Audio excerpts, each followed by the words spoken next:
I've been really lucky both in music and now in startups to have a collaborator who was native to that space. Seems like you started a company with somebody you were mountaineering partners with. How was it like going from being best buddies and basically essentially saving each other on top of the mountain to being inside a room and working on a difficult problem in the home buying space? And after a while, I sort of moved on beyond that and moved into the music industry. I grew up as a classically trained pianist and saxophonist. Music's been a part of my life since a very, very early age.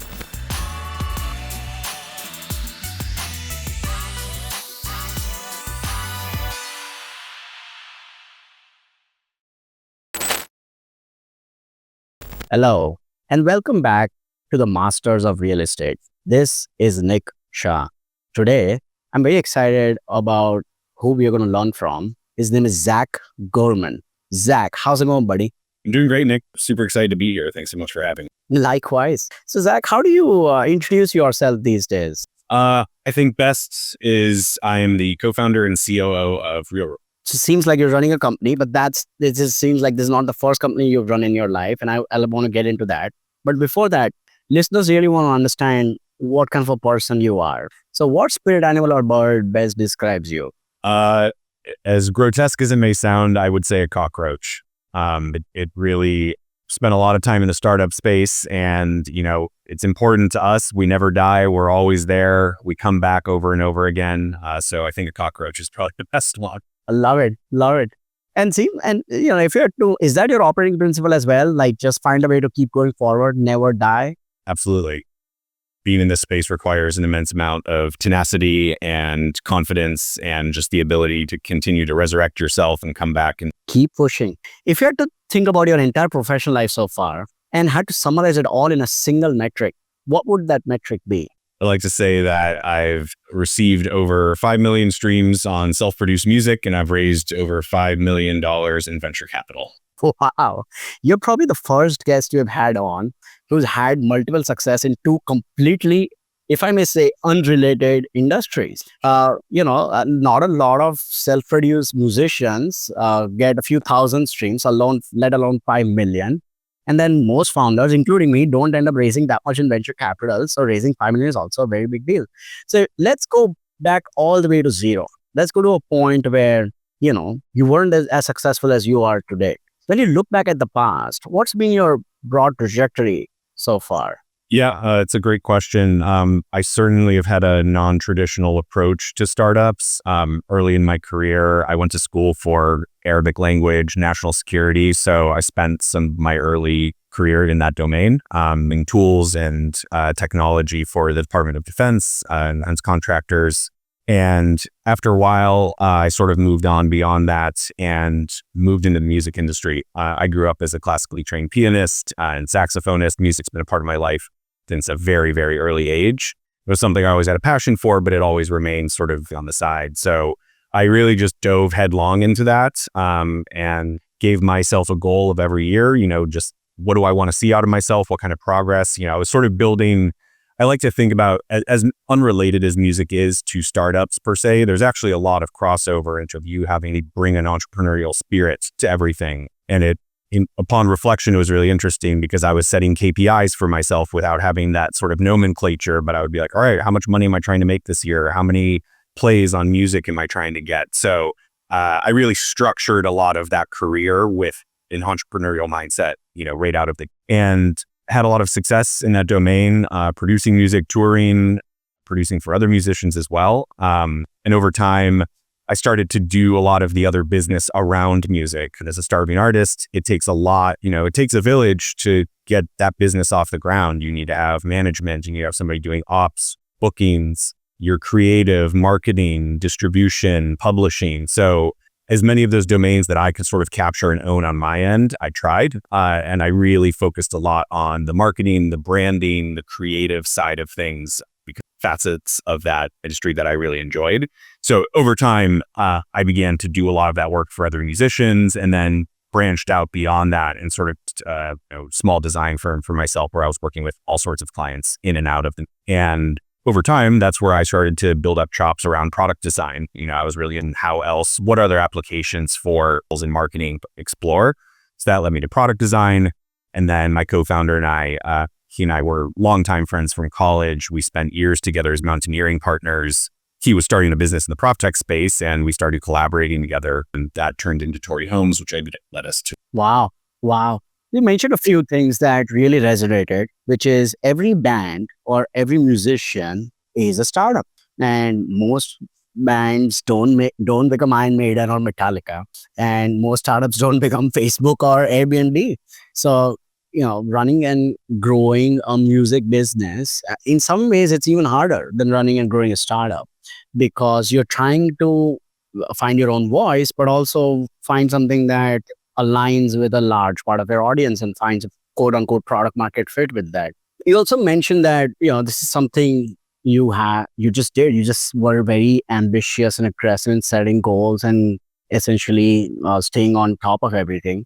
What motivated you to be so self-aware and self-accountable in the early journey of your career? It's certainly just something innate in who I am. But if I'm completely honest, I think there was a part of me that was really grappling around. I'd had a very traditional education. I went to a good liberal arts school. I was on this path, towards working for the NSA or the CIA, and everything was sort of laid out in front of me of like, okay, this is going to be a traditional career, very academically focused. And at a certain point, I made the decision that, listen, I'm interested in what else is out there, and turning my back on what at that point was years of college, my degree, and a couple years out of school in the professional arena. It just seemed to me that I couldn't just indulge this creative side without having a lot of structure around it. For better or for worse, it worked for me. A lot of musicians have different creative styles and processes, but that was just something that allowed me to sleep at night, honestly, and gave me the space to be creative and develop those skills. But just creating some accountability helped me, sort of understand the paper in and the paper out of like, how are we growing? I think just knowing that I was growing and being able to track that in terms of lines, not dots. Yeah, absolutely. And you mentioned you were a saxophonist and a pianist growing up, and then you eventually went into producing music and then producing for others and touring. What about that industry helped you become really good at product design and startup? Explicitly on product design, I think it was just, I think a lot of it was leaning into branding and design around building the whole creative enterprise around music, because it was during a period of time where music was being syndicated on platforms like SoundCloud and blogs, and a lot of self-produced musicians were getting a lot of exposure. But the more you could couple your music with an idea, a narrative, a visual component, just like anything, brand is really important, and building that story and narrative just makes the music that much compelling over time. So I think that just, laid the foundation for a lot of the work that I ended up doing in startups. Maybe not explicit the product design itself, but a lot of just what makes a brand, how do you tell stories, and almost more of the marketing side of brand building. And then, at a higher level, I think the things that it really taught me were just how to be a cockroach, how to just stick with it through, especially because as a musician and as a founder, very much in the early days, you're not getting a lot of feedback.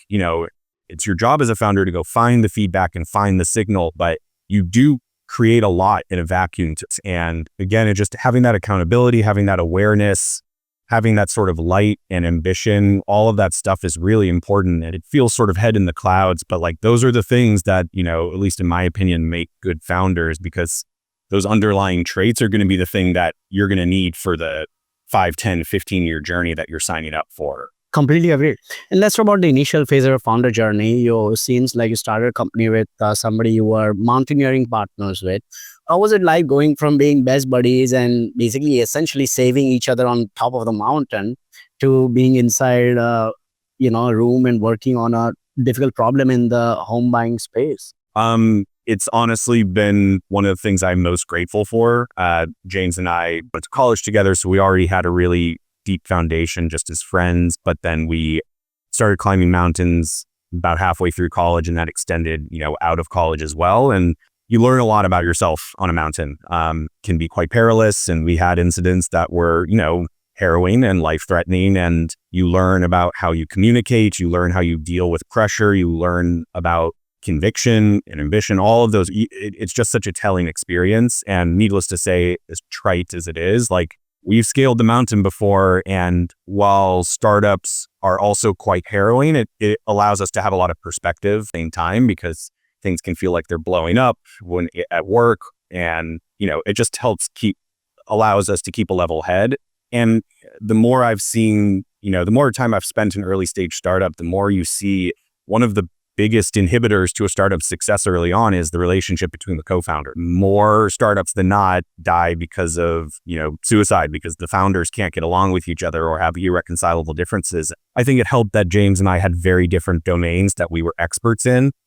He is a technical founder, incredible serial entrepreneur. So he had a lot of those chops in place, which not only helped us just expedite some of the bumps in the road that come when you start a company, but his technical expertise and then my ability to do product design allowed us to just become this really efficient engine for building end to end. With Real Reports, we have some help with, Lauren is incredible to that, but basically the two of us and Lauren have built everything ourselves. And being able to build such sophisticated product with such a small, scrappy team is definitely one of our super. Completely agreed.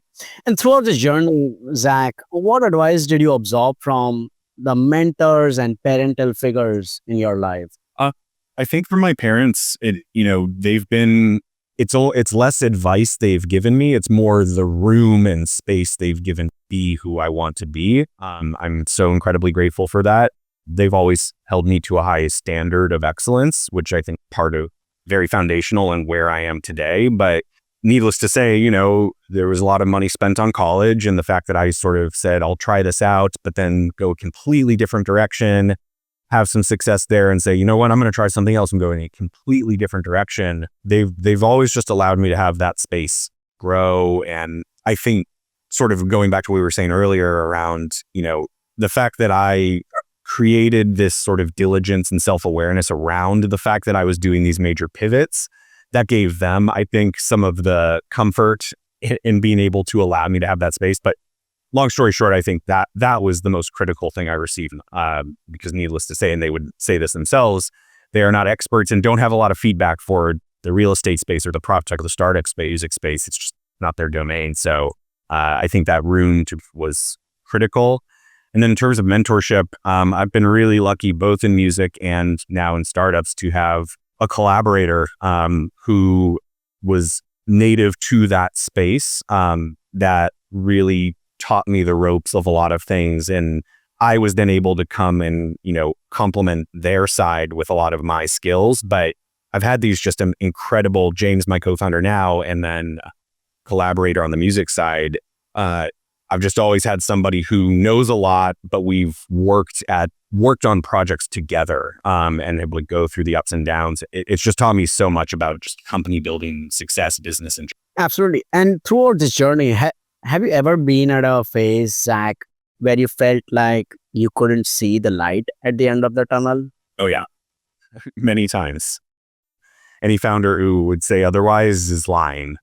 I think, again, it's important as a founder to not get too lost in that. It's a really easy emotion to indulge because, again, you're just out there in the wild, you're in a vacuum, things go wrong, macro environments change. I mean, when we were building our first prop tech startup, the bad timing that we had was unfathomable. It felt like every step of the way we were hitting a roadblock that was out of our control, which is very upsetting as a founder because you invest so much into your ideas and the work, and you can have a great product, a great idea, a great business, but sometimes just the macro environment's not going to help you out. And that previous business, I mean, we went through, tidal shifts in the investment space, in the VC industry, the entire real estate market, COVID, like all of these titanic shifts sort of all happening at once. And yeah, it can be pretty dark at times, but that's why you need good people around there. That is the only way you're going to get out of it. You need that support, whether it's in your career or outside of it, that support network. It seems like the community around you really helped you stay focused, stay grounded, and stay basically keep putting one foot in front of the other. So now let's talk about your latest focus. What's your main focus area these days? Yeah, so our company is called Real Reports. It was really the problems that we faced building our previous business that informed what we do now. And I think a lot of good company businesses are the results of that, experiencing them firsthand and then choosing to solve for them. So just a bit of context around that. Our previous business was a tech-enabled real estate brokerage. We were building technology to vertically integrate the entire purchase process, the full life cycle and home buyer journey. So that was, technology on the search side, sort of a Zillow competitor, machine learning and AI to people find the right home faster. But we also employed a lot of real estate agents, and we were live in a dozen or so markets. And so we built a lot of technology to help facilitate their side as well, back office software, things to make them more efficient, generate more leads. And high level, the problem that we kept facing across sort of 3 different degrees was the inaccessibility of real estate. So to break that down on the consumer side, if you're a home buyer or home seller, there are a lot of implications if you don't have access to the right information about a property or you're looking to sell. An example I like to use because it happened, precipitated a lot of what we built at Real Reports was my co-founder James was trying to buy a place with his wife in California. And that was right around the time that a lot of insurance companies were starting to pull out due to wildfire risk. And they didn't know that. They had a deal under agreement for property and they got rejected by 10 insurance companies for wildfire risk. And they didn't have, that's something the sellers didn't have. And, there are not only just emotional implications with that, but there are financial considerations as well. Deeply troubling and very expensive if you don't have the right info. And then same on the real estate agent side. Again, we were working with agents closely in a bunch of different markets, and agents spend a lot of their time looking up properties, researching properties, trying to uncover a lot of that information to diligence, and mitigate risk for their clients. But it's incredibly tedious for them. They're going to 5, 10, 15 different sources. The data is incomplete. It's expensive. It's inaccessible. It's fragmented. It's just truly in disrepair. So the net result of that is they either waste a lot of time or they don't do the research, which of course and then finally, for us as a product team and a prop tech company, anytime we would try and enrich our product with more information, data, we were going through these really painful sales cycles, 6 months to negotiate a contract, 6 figures to get a data contract in place. And startups do not have the luxury of that. So not only did it just slow us down, but it made us really reflect, on the whole ecosystem in prop tech. I think a lot of people would agree with me that, in the last 15 years, there's been a lot of talk around what a ripe space, the real estate industry is for disruption, incredibly archaic, very, slow to adopt technology, like excellent opportunity. But if you really look at all of the companies that raised a bunch of capital, and this is a sweeping generalization, but many of those companies right now are dead, or they're down 90% on public money. We're just sort of fintech, slapped together models that only work in good real estate markets with good interest rates. So our insight was that so much of the hard tech, the prop tech space wasn't being built because all of these companies are facing that issue of, I can't get access to what I need without spending too much money or waiting too long. So all of those things in tandem really were like our aha moment. Okay, well, this is a huge opportunity. So about 2 years ago, we started assembling as much data as we could with the goal of being, how do we make property data universally accessible? And at this point, we probably have about 40 different data providers on our platform, and we commercialized all of that data into as Real Reports. Makes sense. So seems like the main problem Real Report solves for customers is helps them uncover risks, whether in James's example, the wildfire risk in Southern California, or helping agents uncover risks about the properties that they're showing to home buyers. Yeah, you can think about it as the analogy that I think really sticks with people is it's a Carfax for your home. There's nothing really like that out there. Like this is not Zillow. This is not Redfin. We don't actually really touch MLS data, which is primarily what you're seeing when you're on a search portal. We're there when you've zeroed in on a house that you're interested in and you want to learn as much as you can about the home, the area, everything you can about it. This is that. So what's the ideal customer journey of working with Real Report? Should they sign up right before they're about to place an offer on a property or way before on the journey? Like what's the ideal customer journey of working with your company? Sure. it's not a concrete answer, but that's part of the beauty of what we built, is that the product is really meant to accompany the agent is the end user. While a consumer could go get this off the shelf, they're tried piloting with consumers. They're just not using data in that kind of way. Carfax is very similar. Like consumers will go tell their car salesman or, car agent and go get me the Carfax for this car. I have to do it. But needless to say, the target market are real estate agents and brokers. But they use it on both sides. They use it on the buy side, they use it on the sell side. And just to sort of walk you through the vectors where agents are getting value, especially given what's going on in the macro environment with the NAR commission lawsuits, a lot of agents, specifically on the buy side, are now having to redefine their value and why they are different from another agent, because there's a lot more transparency around commissions and why, consumers now have an understanding of, listen, if my agent isn't offering me premium service, then I shouldn't be paying them premium amount of money. So Real Reports fits in really well because it is just one of those early signals. You go to that buyer presentation or a listing presentation for that matter. You show up with this product, you say, listen, I've already done all this research on these. I know all this information. Look at this product. I'm a tech forward. I'm data driven. I'm sophisticated.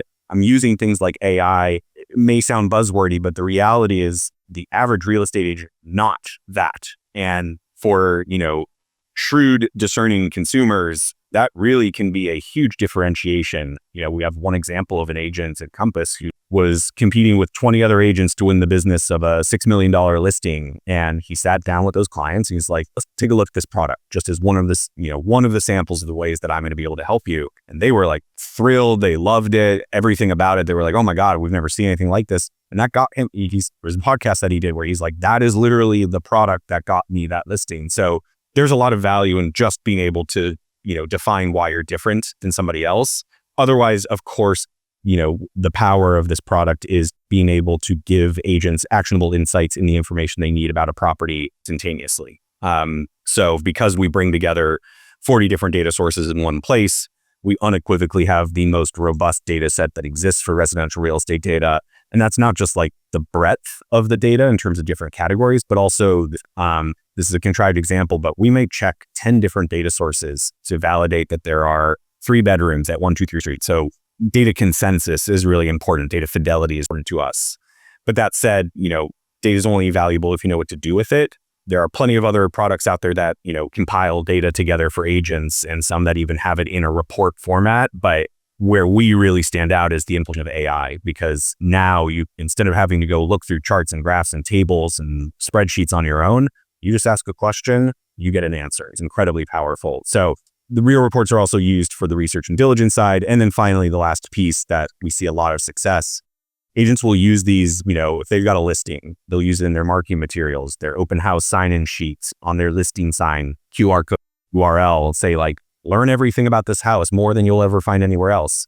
Consumer, potential home buyer goes there, they have to enter their contact information. The agent gets all of those leads. They have insights on how often for viewing the report, so they can see who their, top prospects are. They can even see when those consumers are asking the AI into the report questions about the property. So Nick, if you come to my open house at 123 Main Street, I see like, oh great, Nick came to that. He looked at the report 5 more times and he's asking about the schools in the area. That gives me such a enriched lead and such a practical and relevant way to follow up with you. So it just creates that value for an agent. I'm not just reaching back out to you to get your business. I'm following up with you because I have more to tell you that's related to what we care about. So it's a long answer, but it is part of the power of the product is it's really meant to accompany an agent throughout the process. Completely agreed. And seems like, yes, real estate data has been inaccessible for a while, but there are a few companies compete with you as well. So is your ability to use AI what separates you from 99% of the rest of the market? Or is it more around your relationships with agents and how you're able to help them use this as quickly as possible is what separates you from market? Yeah, I think it's a blend of that. I think we have the advantage of just being at the bleeding edge of the AI ecosystem. So, when we get access to things like multimodal AI, we can build that, and we can build that in a day. We can build that in a couple of days. We have a huge advantage over a lot of the incumbents. We can build fast. There are no other companies out there that aggregate property data that are implement the power of what we do. And I I mentioned earlier that you can use the AI to query the data in the report, but I just said it's multimodal as well. So agents can upload property documents, property photos. It can read, summarize, ingest all of that information. So you're just starting to get to a single source of truth for this property that has never, ever been seen before. And the AI only makes that more powerful because it's one step ahead of the agent in terms of providing value. It knows, okay, an agent's pulling this report for a seller. Here's what they need to know about the permit section. Here's what they need to know about climate risk. It's speaking the agent's language and giving them the answers that they need without them even having to think about that. So it's just such a different paradigm shift versus a report with data in it. Then the agent has to go do all of that work themselves. This is like, what if we flip that on its side and say, not only did we bring the data to you, we assembled and organized it in a great way, but now we've made it actionable for you without you having to lift a finger. That's been one of the core pieces of our differentiation, but you're sort of touching on it. I think one of the other key pieces is how we integrate with an agent workflow. Anybody who's spent time in the space knows that agents are incredibly behaviorally driven. They don't like to deviate from their process. They're being bombarded with so many other companies and products and services, and they really spend about 90% of their time in their CRM and on the MLS platform. They don't do a lot outside of that. So we've spent a ton of time working with great companies in the CRM space, the MLS space, to just make sure that our product appears at all of those critical vectors in their process, again, without them having to themselves, because there's a slice of agents who are, incredibly enterprising in terms of how they think about utilizing technology. But the more you can meet an agent where they're at their time of need, the higher you're going to see adoption. Yeah, completely agreed. And it's absolutely love the velocity at which you're releasing all these. In fact, I did some more research on your background, and seems like, Real Reports is a successful and venture funded company, but you also launched a bunch of products before this. Some that I found, at least two that I found, were Try Home Buzz and Blockchain Home Registry. So it seems like you've been obsessing with the idea of how to help homeowners and agents have a more user-friendly journey in the housing market. How did these products and your experience with your previous company influence the focus you have at Real Reports, right? Yeah. And I love the amount of research that you did. HomeBuzz is something that very few interviewers ever ask me about in it. So kudos to you. HomeBuzz was an experiment while we were building our previous company. The thesis around everything we built, from the previous company, Tori, to HomeBuzz, to Blockchain Home Registry, now to Real Reports, the common thread through all of it is just making data accessible to people and using that to facilitate efficiencies in the real estate space, specifically around the interaction of consumers, agents, brokers, etc. So with HomeBuzz, what we were building there was a Chrome extension where you could go onto Zillow, Redfin, or any real estate website. It would recognize what property address you were viewing if you were on a listing page, and then it would open up a comment section. If you go on Twitter or Reddit or anything like that and you search real estate comment section, it is one of the most in-demand features consumers have been asking for forever. And I think anybody who spends time in the space could probably empathize and understand why it doesn't exist.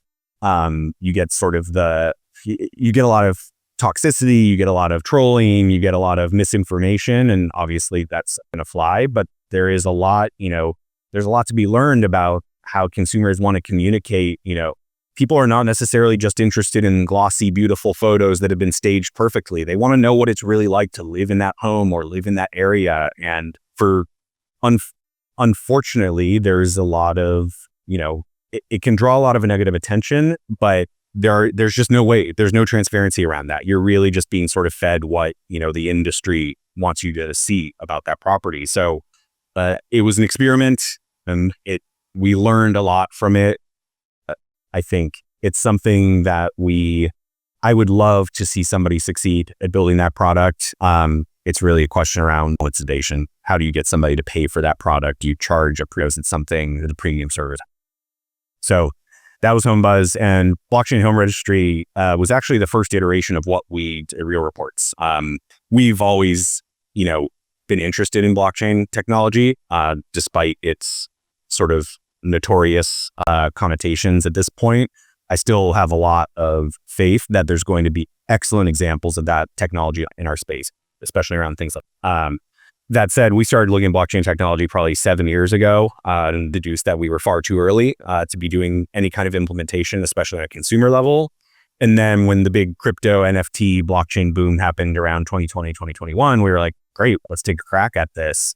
And the whole idea was, could we issue consumers a NFT for their property?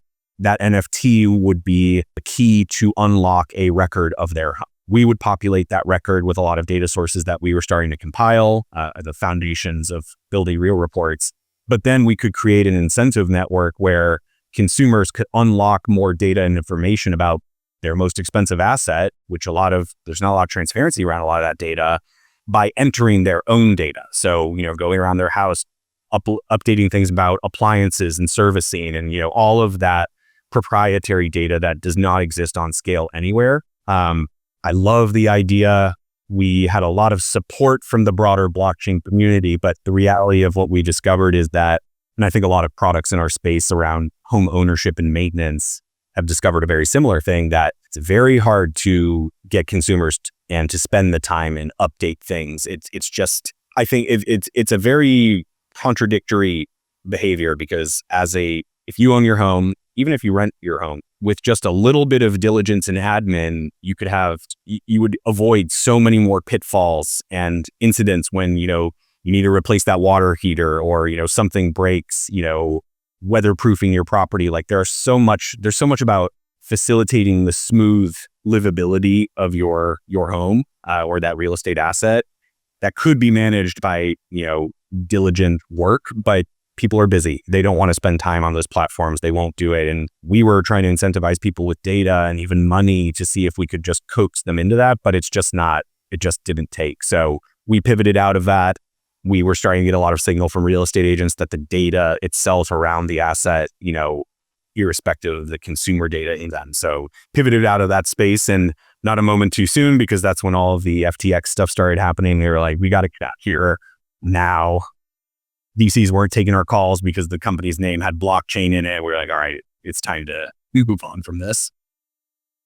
Completely agree. It seems like all of these experiences cumulatively, whether it's running startups in the music industry or, helping other producers grow their own revenue channel, which is kind of what you're doing with helping other realtors and agents grow their own revenue channels by providing them useful tools, have really, and, the experiments you did in blockchain, as well as building a home rating system, which and most people would agree is highly necessary, but nobody wants to pay for it yet, have been critical in helping you shape your journey at your current focus area at Real Reports. How did you even come up with the name Real Reports? What was the thinking behind that?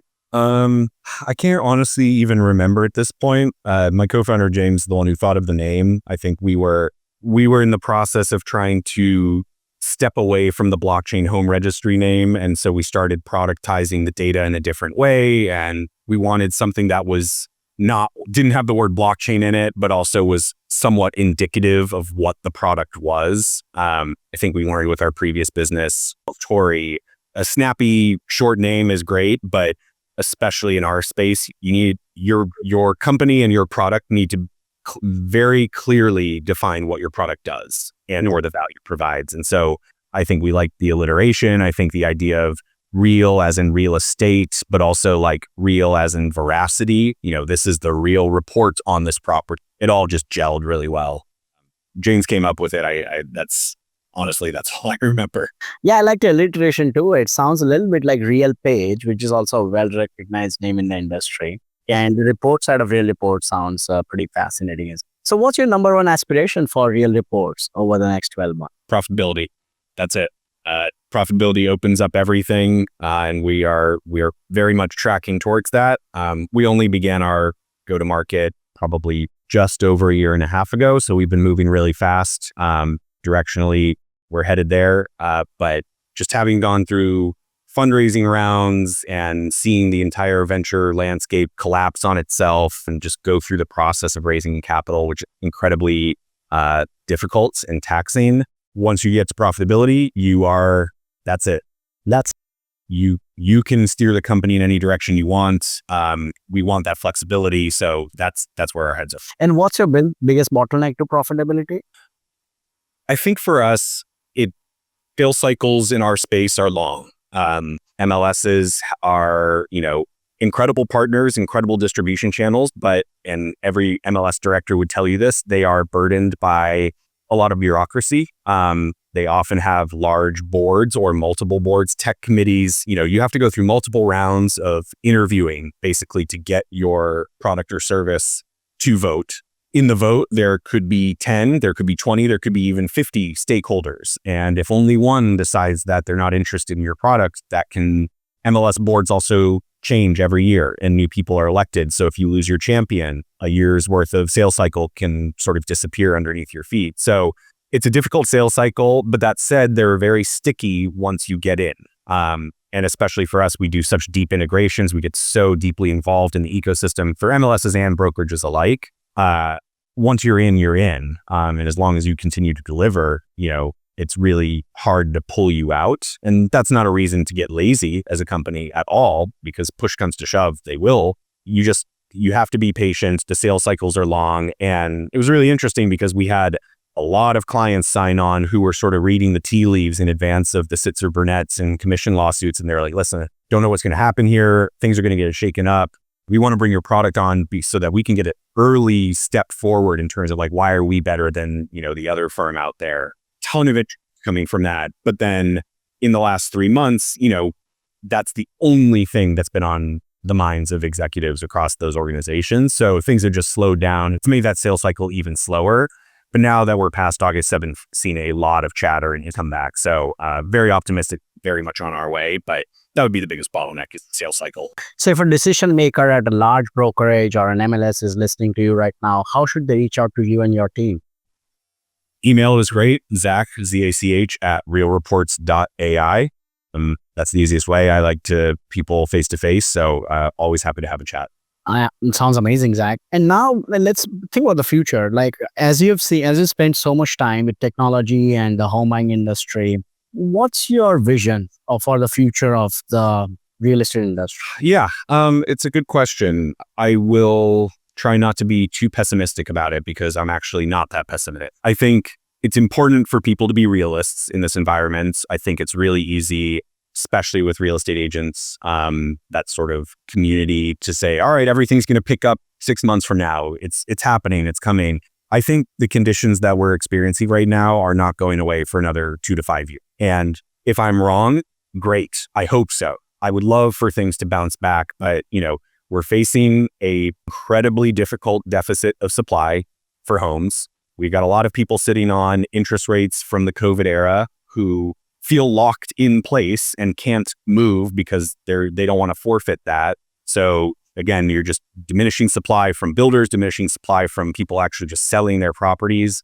Interest rates, while historically are not actually in too bad of a place, people are, short-sighted isn't the right word, but people just proximity effect. They think about COVID, they think now is a bad deal. So just from like the market conditions, I think we're going to be sticking it out here for a while. That said, to plug what we're doing, I'm really hopeful because I think as, the venture landscape shifted, the real estate market shifted, we saw a lot of collateral damage, a lot of companies go away, a lot of capital get washed away. But it's these inflection points where, rising tides, like the companies that are durable, the companies that are cockroaches, the companies that good businesses, not just good ideas, they're all here and they're building faster than ever. And they're actually building with technology. Again, this isn't just fintech models, that break the second something goes awry. Like there are real durable businesses there. And I think we're finally going to see this sort of quantum leap, certainly aided by AI, but just in general, I think a reimagining what the real estate industry. So it's a generalized statement, but I think the two pieces here are prepare to see similar market conditions for a couple more years and think through your thesis about real estate investing or purchasing or selling with that in mind. But from sort of the technology and builder standpoint, get excited because there's so much great work to be done and there's a ton of opportunity, and the companies that are around right now or just getting started, it's all out there for you. Very inspiring, Zach. And you obviously resonated with a lot of my perspectives as well. When we launched, there were a bunch of very heavily venture funded competitors who were competing with us. One even bought out every billboard in the Bay Area to compete with us. And right now, unfortunately, they've shut down. And like you, we are continuing to progress forward and very optimistic about AI in the real estate. Love to ask you some rapid fire questions. So, Zach, what do you know about the home buying or real estate space that would surprise most people? Well, I think a lot of people are learning about this now, but it's always shocking to me how much misunderstanding there was around how commissions are paid to real estate agents. And mind blowing. People, and I think, when you're in the industry, you've heard about these commissions now for over a year. Most people don't know anything about that. All Sitzer Burnett, all these other lawsuits like that just sort of got swept under the rug. I was talking to someone last night and I was explaining, sort of how our product is, how it sits in this new environment. And she was baffled because she was like, oh, I thought you just paid for the home and you didn't pay your agents. It seems so benign to me, but I think that, a listener who's not in this space, just understanding how real estate commissions are paid, that is probably one of the most surprising things that they will hear. And usually they find that out, when they're already in. Yeah, it seems so simple, but that is honestly one of the surprising things, I think. And it's a highly circular system. Like the buyer thinks the seller's paying for it because the seller would deduct the commissions, but the buyer ends up financing the whole thing. So really the buyer's paying for it, even though Zach, what's the best financial advice you've ever received? I think it comes from my dad, and I'm sure some people might disagree with me, but my whole childhood, I would go into his office and on his computer screen, he had a sticky note tacked to the right corner of his screen and said, out of debt, out of debt. And I have lived that my entire life. Out of debt, out of. Love it. If you had the time, Zach, what organization or institution would you pick? There are multiple. I think one that I'm really interested in is elderly care. I think it's an incredibly untapped market. I think with AI and robotics, we are going to see that industry just bloom. Not a moment too soon, because many of us, millennials and otherwise, are now sort of the sandwich generation where we're taking care of kids, but we're also taking care of our parents. And, their generation is living longer and care has not caught up there. And in many cases, it's quite abysmal and very tragic stories from that ecosystem. So that is an area I think I would really want to spend. Yeah, agreed. And seems like you got married earlier this year. Congratulations. If your loved ones agree to be mentored, what's the most important skill you would? I think it would, the way I like to frame it is how you do anything is how you do everything. So it's not a discrete skill, but I just think it just informs everything. It really does. Once you internalize that, you can bring it to the minutia of everything you can do. You can do it to the largest macro, to the smallest micro, and it really makes a difference. And it can be quite tedious to live that way. It requires a lot of discipline, but it has been sort of core to how I try to live. How you do anything is how you do everything. That was Zach Gorman, a cockroach, a musician, an entrepreneur, a serial entrepreneur, and now the co-founder of Real Reports, which can help you get access to amazing insights on the home you're buying or thinking of selling for a very low cost, just like the Carfax for real estate. If you are a decision maker at a large brokerage or an MLS looking to integrate AI and analytics into your organization, reach out to Zach on zach@realreports.ai. This is Nick Shah. If you want to talk about real estate anytime, shoot me a note on CEO@Home LLC. Thanks, everyone.